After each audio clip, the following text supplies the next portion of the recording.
অনেক দূরে এক সবুজ জঙ্গলে টুটি নামের একটি ছোট্ট কচ্ছপ বাস করত।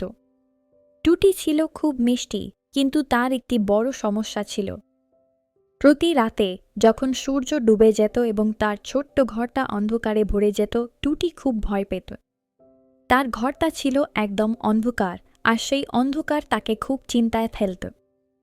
একদিন সন্ধ্যায় টুটি তার ভয় কাটাতে জঙ্গলের পথে হাঁটছিল।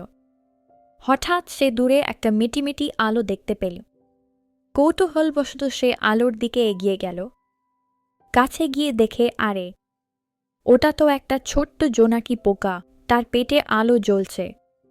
জোনাকিটা টুটির দিকে তাকিয়ে হাসল এবং তার ছোট্ট উজ্জ্বল আলো দিয়ে বলল, ভয় পেও না ছোট্ট টুটি, আমি তোমার বন্ধু, আমি তোমার পথ দেখাবো। সেই দিন থেকে টুটি আর কখনো অন্ধকারকে ভয় পেল না, কারণ তার পাশে ছিল এক ছোট বন্ধুর আলো।